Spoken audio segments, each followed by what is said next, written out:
Hello दोस्तों, स्वागत है आप सभी का आपके अपने चैनल ऑनलाइन स्टडी में। दोस्तों आज हम साइंस का क्वेश्चन लेकर आए हैं जिसमें कि दोस्तों आपका जो है टोटल 20 क्वेश्चन रहेगा।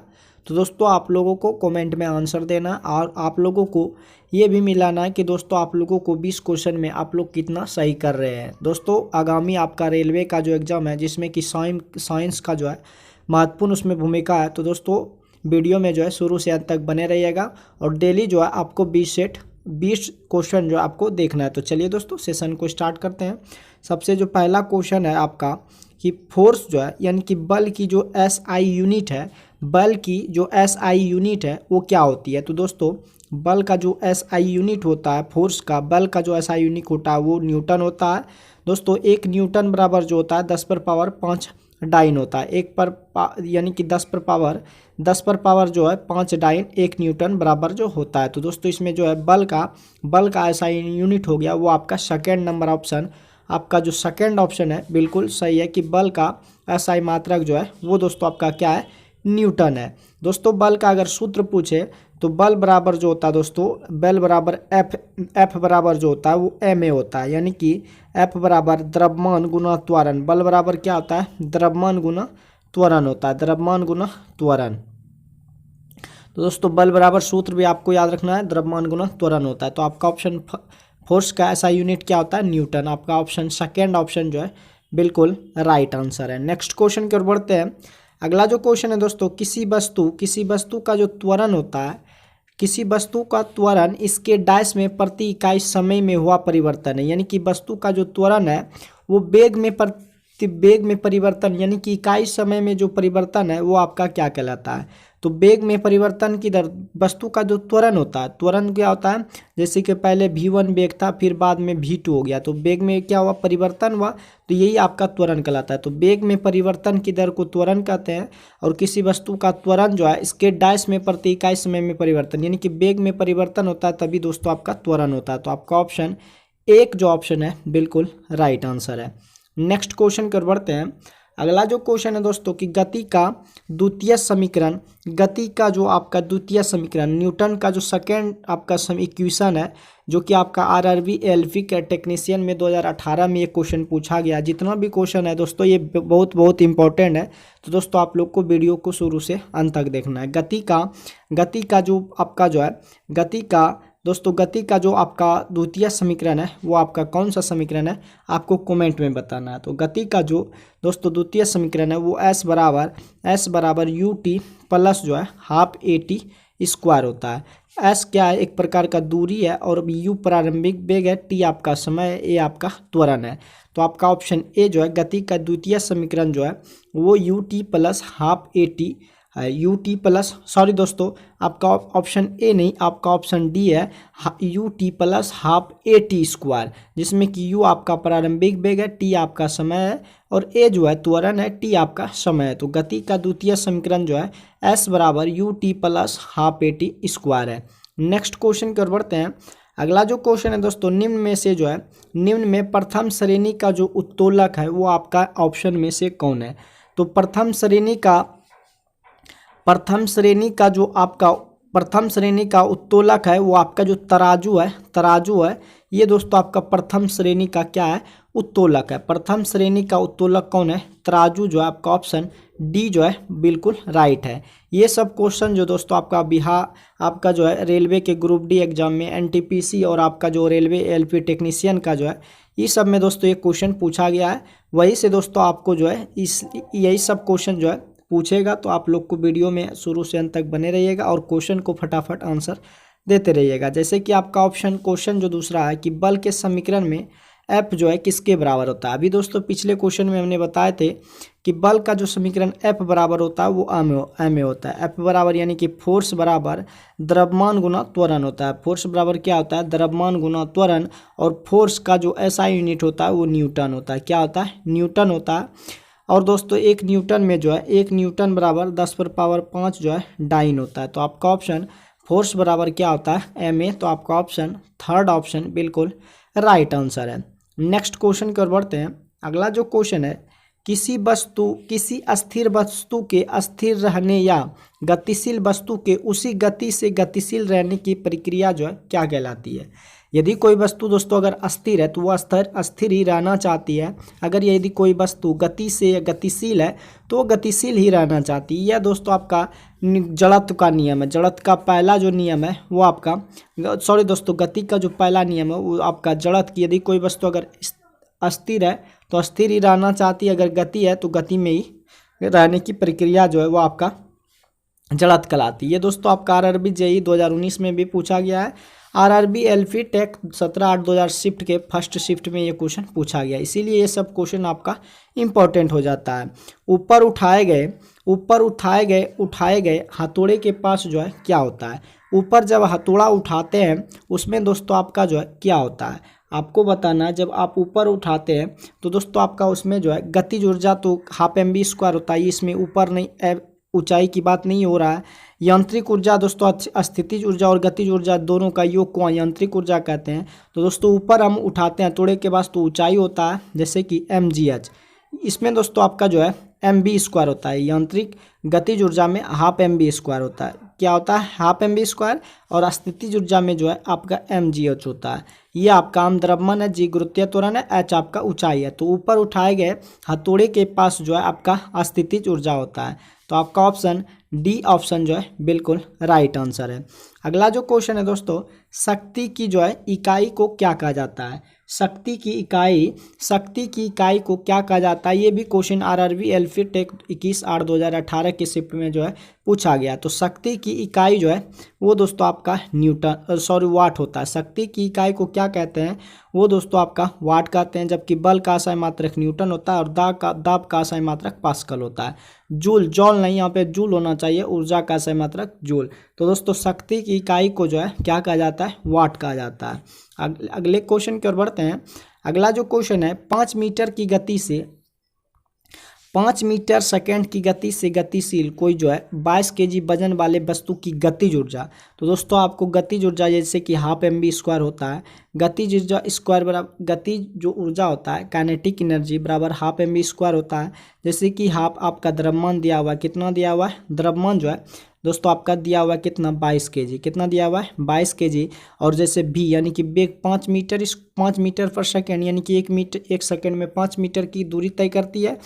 तो दोस्तों ये आपका 25 हो जाएगा, कितना हो जाएगा 25 हो जाएगा। अब 2 से कटाएंगे 11, और 11 से तो गुना करना आप लोग जानते हैं कि जैसे कि 25 × 11 है कि 2 को एक बार हटा के लिखना है और एक बार इसको सटा के लिखना है। तो 275 जो है ये आपका जूल हो जाएगा। कौन सा, आपका ऑप्शन ए जो है कि अगर 5 मीटर सेकेंड की गति से कोई वस्तु जो है गति से गतिशील कोई वस्तु 22 kg वजन वाले वस्तु की गतिज ऊर्जा जो है वो आपका 275 जूल होगा। ये आपका क्वेश्चन जो है आरआरबी एलपी टेक्नीशियन में जो है पूछा गया है। नेक्स्ट क्वेश्चन की ओर बढ़ते हैं।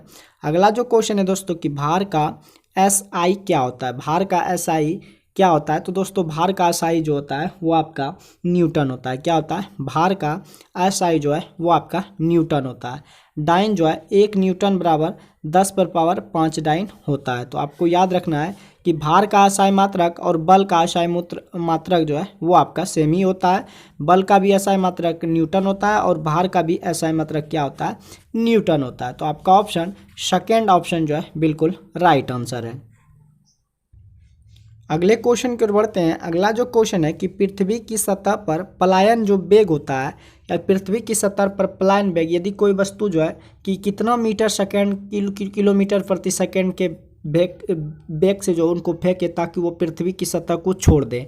तो दोस्तों पृथ्वी की सतह पर जो पलायन वेग होता है वो 11.2 किलोमीटर प्रति सेकेंड। यदि कोई वस्तु को अगर 11.2 किलोमीटर पर सेकेंड यानी कि 1 सेकेंड में 11.2 किलोमीटर की दूरी तय करे, अगर उस वेग से उस वस्तु को फेंका जाए तो पृथ्वी की सतह पर से वो क्या किया जाएगा, पलायन कर जाएगा। तो आपका ऑप्शन कि पृथ्वी की सतह पर जो पलायन वेग लगभग होता है 11.2 किलोमीटर पर सेकेंड होता है। अगले क्वेश्चन की ओर बढ़ते हैं। अगला जो क्वेश्चन है दोस्तों, अगला जो क्वेश्चन है कि सेल्सियस एवं फ़ारेनहाइट स्केलों पर जो है सेल्सियस एवं फ़ारेनहाइट स्केलों पर किस तापमान पर जो है समान पठन को जो है प्रदर्शित करेगा। तो ये क्वेश्चन आपका जो है न्यूमेरिकल टाइप का है कि सेल्सियस और फ़ारेनहाइट यानी कि डिग्री सेल्सियस और फ़ारेनहाइट को किस तापमान पर समान जो है पठन जो है प्रदर्शित करेगा। तो दोस्तों सेल्सियस और फ़ारेनहाइट में आपको रिलेशन तो मालूम ही होगा कि C/5 बराबर जो होता है F माइनस 32/9 होता है। क्या होता है C/5 बराबर F-32/9। बराबर में आप गुना करेंगे, बराबर में आप दोस्तों आप गुना करेंगे तो आपका हो जाएगा 9C बराबर 5F, 9C बराबर 5F और माइनस जो हो जाएगा 32 गुना अगर 5 करते हैं तो 160 होता है। कितना होता है 160 होता है। दोस्तों यहाँ पे कंडीशन है कि C बराबर F। तो दोस्तों आपको मान लेना है कि दोस्तों 9C में इधर 5 आएगा तो माइनस में हो जाएगा, इसको C ही मान लेना है, बराबर 160 हो जाएगा। तो 9 में 5 गया आपका 4C बराबर दोस्तों आपका जो है 4C बराबर कितना हो जाएगा माइनस में 160 तो C बराबर जो हो जाएगा 40 डिग्री होगा। तो सेल्सियस और फ़ारेनहाइट में मान जो है -40 डिग्री सेल्सियस पर होता है। तो आपका ऑप्शन थर्ड ऑप्शन बिल्कुल सही है। ये भी क्वेश्चन दोस्तों RRB ALP का पूछा गया प्रश्न है। तो दोस्तों वीडियो अगर आपको हेल्पफुल लगे तो वीडियो को आप लोग लाइक शेयर जरूर कीजिएगा। चलिए दोस्तों नेक्स्ट क्वेश्चन की ओर बढ़ते हैं कि प्रेशर कुकर में भोजन जो है तेजी से पकता है क्योंकि वायुदाब में क्या हो जाता है वृद्धि हो जाता है। प्रेशर कुकर में भोजन तेजी से पकता है क्योंकि वायुदाब में वृद्धि हो जाती है तो और क्वथनांक को क्या कर देती है बढ़ा देती है। प्रेशर कुकर में भोजन जो है तेजी से पकता है क्योंकि वायुदाब में वृद्धि होती है और क्वथनांक को क्या कर देती है बढ़ा देती है। तो आपका ऑप्शन डी ऑप्शन जो है बिल्कुल राइट आंसर है। नेक्स्ट क्वेश्चन कर बढ़ते हैं।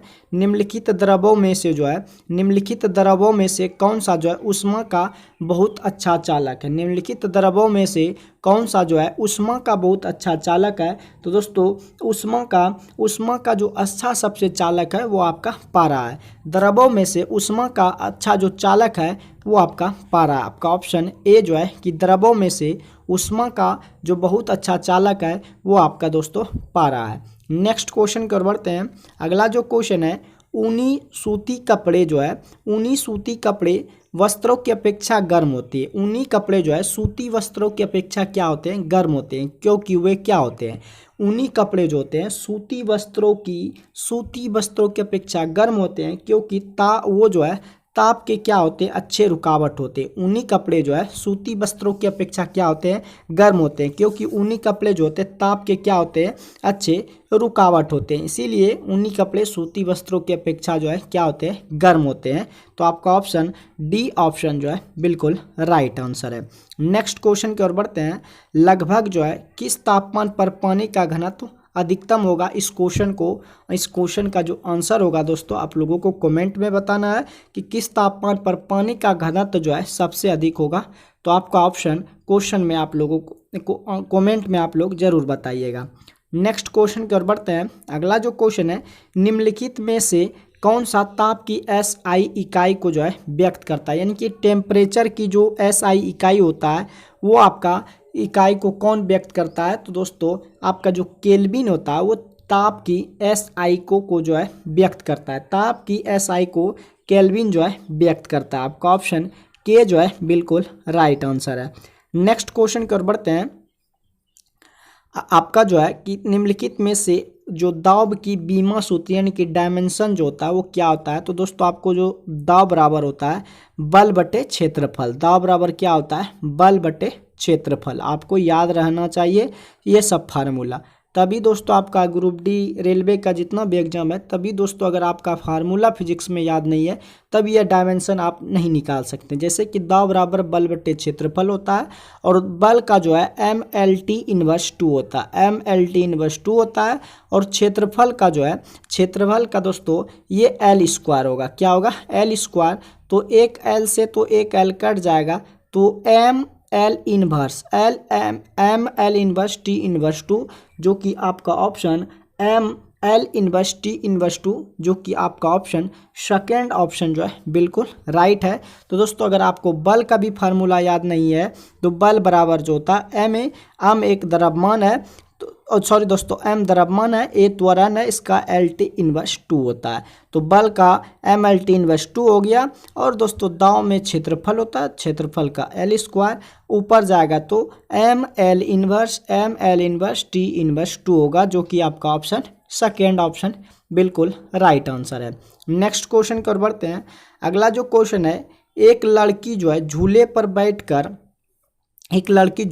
बैठकर झूलती है। जब लड़की खड़ी होकर झूलती है तो झूलने में लगने वाला समय क्या होगा? यदि एक लड़की झूले पर बैठकर झूलती है तो जब लड़की खड़ा हो जाता है तो उसको झूलने में जो समय होगा वो दोस्तों आपका कम हो जाएगा। क्या हो जाएगा? यदि लड़की बैठकर झूलती है तो उसको समय अधिक लगेगा, अगर जब लड़की खड़ी हो जाती है तो झूलने में लगने वाला समय जो हो जाएगा वो आपका कम हो जाएगा। आपका ऑप्शन ए जो है बिल्कुल राइट आंसर है। नेक्स्ट क्वेश्चन की ओर बढ़ते हैं कि लट्टू, आपका जो लट्टू का घुमाना, जैसे कि आप लट्टू ऐसे घुराते हैं, लट्टू का घुराना ये किसका उदाहरण है? तो लट्टू का घुराना जो है ये दोस्तों आपका केंद्राभिमुख बल, जिसे कि आप अभिकेंद्रीय बल भी कहते हैं। अभिकेंद्रीय बल जो है ये आपका लट्टू का घुमाना जो है ये एक प्रकार का अभिकेंद्रीय बल है। आपका ऑप्शन कि लट्टू को घुमाना किसका एक उदाहरण है? तो लट्टू का घुमाना एक केंद्राभिमुख बल का जो है उदाहरण है। आपका ऑप्शन ए ऑप्शन जो है बिल्कुल राइट आंसर है। नेक्स्ट क्वेश्चन की ओर बढ़ते हैं कि पृथ्वी की सतह पर पलायन वेग का मान कितना होता है लगभग? ये क्वेश्चन तो दोस्तों हमने बता दिए हैं, और इस क्वेश्चन का आंसर अब आप लोगों को बताना है कि पृथ्वी की सतह पर पलायन करने के लिए जो वस्तु का वेग होना चाहिए वो कितना होना चाहिए। आपको इस क्वेश्चन का आंसर कॉमेंट में आपको लिख देना है। दोस्तों आज का क्वेश्चन इतना ही था। दोस्तों अगर ये सीरीज आपको हेल्पफुल लगे तो सेशन को शेयर जरूर कीजिएगा, और इसी तरह का आप अगर साइंस का जो वीडियो चाहते हैं तो दोस्तों चैनल को सब्सक्राइब जरूर कीजिएगा। हाँ दोस्तों, अगर आज से दोस्तों ये जो सेशन है डेली आएगा, इतना दिन से नहीं आ रहा था, इसके लिए मैं माफ़ी चाहूँगा। तो मिलते हैं नेक्स्ट वीडियो में। जय हिंद दोस्तों।